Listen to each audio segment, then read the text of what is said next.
Olá, segundo ano. Hoje nós vamos começar a primeira atividade do PET 2, ok? E o tema abordado é célula. Então, eu vou compartilhar com vocês aqui um slide para a gente poder compreender um pouquinho sobre célula. Vamos lá?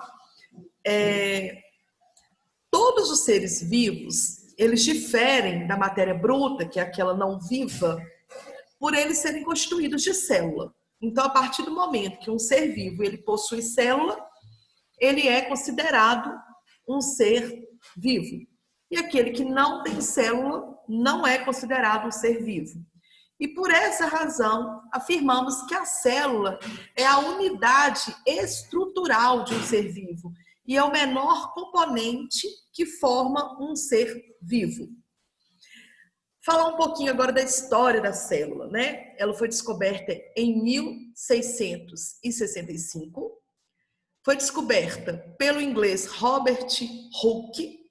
O cientista utilizou o termo célula para designar pequenas cavidades de um pedaço de cortiça de um vegetal morto que ele observou através de um microscópio muito simples naquela época. Os microscópios de maior resolução que foram aparecendo conforme o tempo permitiram novos avanços no estudo das células. E com isso, os cientistas concluíram que tanto os animais quanto os vegetais são constituídos por células, além das bactérias e dos fungos também. A formação básica da célula, vamos lá conhecer, né? Nós temos aí a formação básica que toda célula tem. Preste atenção, porque mais na frente tem atividades relacionadas a essa explicação de conteúdo, ok? Então vamos lá. O que uma célula tem que é básico e que todas têm? Uma membrana que envolve ela e que a função é fazer trocas de nutrientes entre o meio interno e o meio externo. O citoplasma, que é essa parte gelatinosa que fica dentro da célula. E o núcleo. Lembrando que núcleo só tem nas células eucariontes, que eu vou explicar mais para frente. Células procariontes não têm núcleo. Elas vão ter o citoplasma e a membrana, mas não tem núcleo. Então, isso é uma formação básica de células animais e vegetais, ok? Vamos lá, porque a bactéria não tem núcleo, não se esqueçam disso. A membrana plasmática é o envoltório de todas as células e fazem a troca, né, da entrada e saída de substâncias, como eu já havia dito. O citoplasma é o material gelatinoso e nele é que ficam as organelas que a gente vai conhecer. E o núcleo, que só existe em célula eucarionte, fica o material genético da célula. Qual que é o material genético da célula? O DNA ou RNA. Então, quando tem membrana nuclear, é uma célula eucarionte, e quando não tem a membrana nuclear, é uma célula procarionte. Vamos ver agora os tipos de células. Nós temos a célula animal, é uma célula complexa, ela tem aqui, olha, complexo de Golgi, lisossomo, mitocôndria, vacúolo, citoesqueleto, núcleo, nucleolo, todas essas são organelas. Nós temos também a célula vegetal, que tem o núcleo, citoplasma, complexo de Golgi. Todas as estruturas que a animal tem, quase todas, a vegetal tem. Elas se diferem principalmente nessa estrutura aqui, ó, que é o cloroplasto, que somente a célula vegetal tem. Qual que é a função do cloroplasto? É absorver luz solar para poder realizar fotossíntese. E só as células vegetais que são capazes de fazer esse processo. Então, somente células vegetais que têm esse cloroplasto, ok? A parede celular da célula vegetal, olha, deixa ela toda retangularzinha. E a gente observa, voltando lá, olha, que a animal é arredondada. E a vegetal, ela tem essa parede que dá a ela sustentabilidade e deixa essa célula com esse formato mais quadradinho, ok? É uma forma de diferenciar. Quando você vê duas células e não sabe o nome das organelas, é uma forma de diferenciar.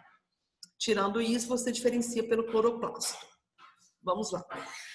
Vamos conhecer agora as organelas citoplasmáticas principais das células e suas funções. Mitocôndria é uma organela essencial dentro da célula, porque ela é responsável pela produção de energia. Então, ela que traz o oxigênio para a célula. A respiração celular ocorre através dela. Sem contar que isso é muito importante. Ela possui um DNA próprio e, por isso, ela pode ser usada para transgenia. Então, toda vez que você tem um organismo transgênico, ele vai começar a ser refeito, né? Vai ser mutante através do quê? Da mitocôndria, porque só ela que tem o seu DNA próprio.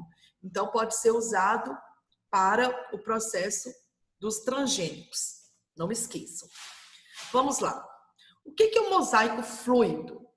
É um modelo, né, proposto em 1972 por Singer e Nilsson para explicar a estrutura da membrana plasmática. Ele possui essa denominação porque a membrana plasmática ela tem uma semelhança com o mosaico e é formado por proteínas inseridas num fluido de lipídios. Então, como ela tem essas camadas aqui, ó, uma acima do outro, ela parece a membrana, né? Ela lembra um mosaico, todo formado por proteína, ok? Vamos lá. Outra organela importante são os ribossomos. Eles são responsáveis pela produção de proteína. Eles são encontrados livres no citoplasma ou então todo inseridinho ali no retículo endoplasmático, e o qual, né, recebe o nome de retículo endoplasmático granular ou rugoso, ok? Nós temos agora o retículo endoplasmático. Olha bem, o retículo endoplasmático rugoso, cheio dessas bolinhas, estão vendo aí? Essas bolinhas aí são os ribossomos, que são os produtores de proteína. Então, eles podem ser encontrados aqui ou solto no citoplasma. Agora, qual que é a função desse retículo? A função dele é transportar substâncias no interior das células. Eles podem ser lisos ou rugosos. Rugoso é quando tem essas proteínas aderidas, né, na sua estrutura. E podem ou não conter ribossomos associados à sua membrana. Aí vai depender. Bom, nós temos o complexo de Golgi. Olha esse complexo de Golgi, parece uma panquequinha, né? Essa organela, ela elimina substâncias produzidas pela síntese celular no processo de secreção. Ou seja, elimina aquilo que não é bom para a célula e vai liberando, né?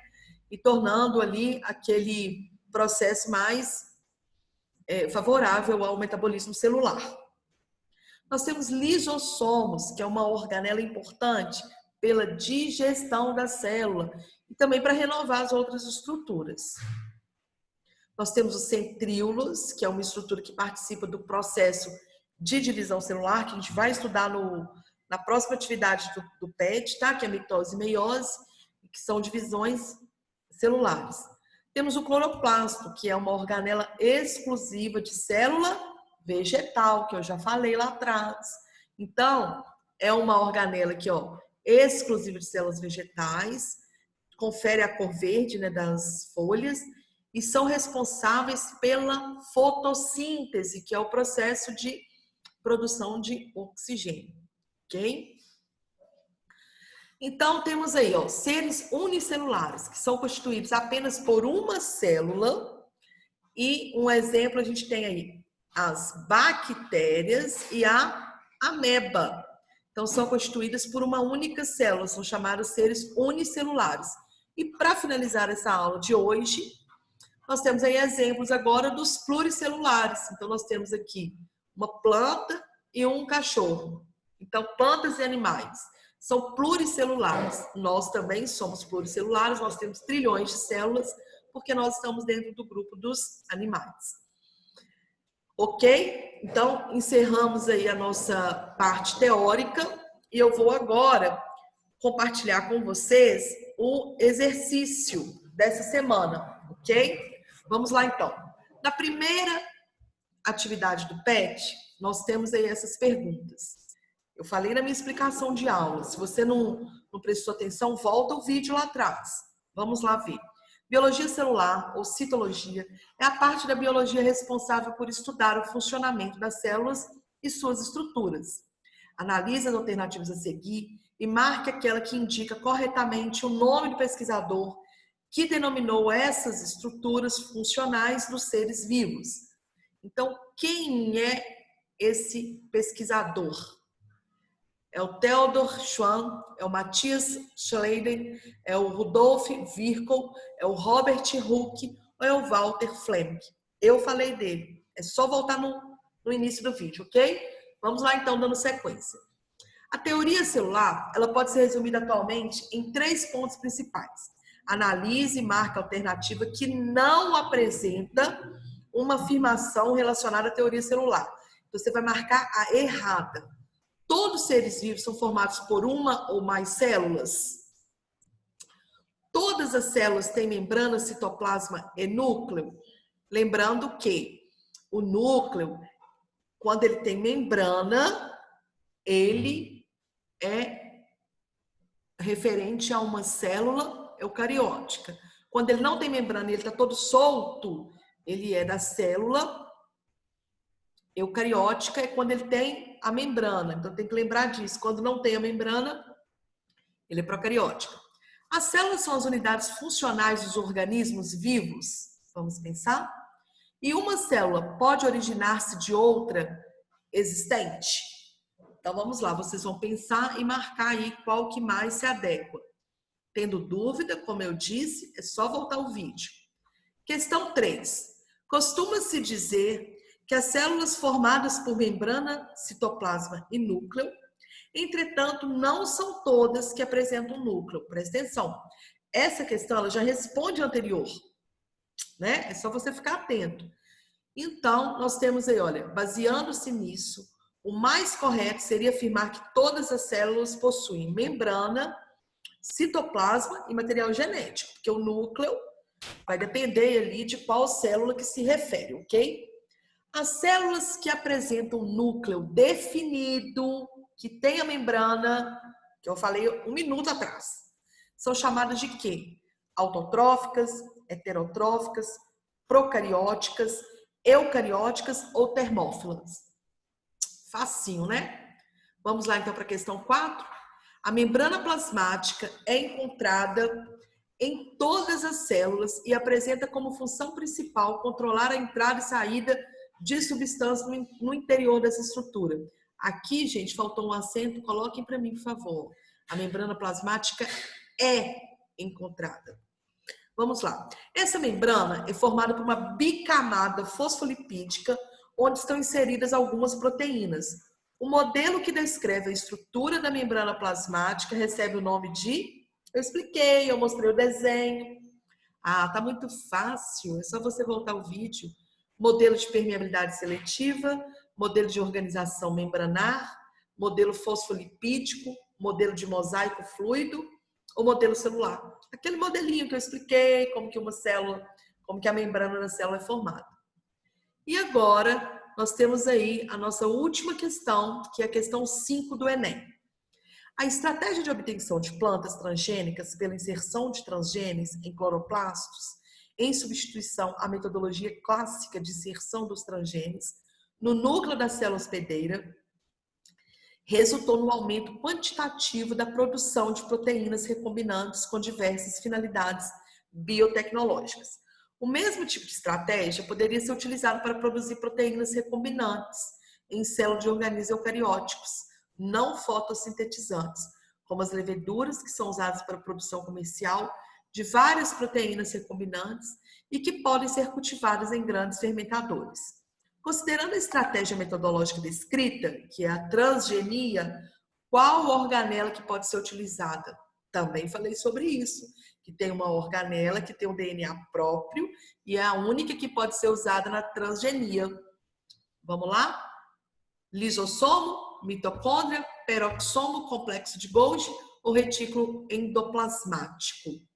Bom, pessoal, todos esses questionamentos tem no meu vídeo. Se você assistir a aula, você vai fazer o exercício assim, ó, naturalmente. Aí depois é só você tirar uma foto e enviar para o meu e-mail, Combinado?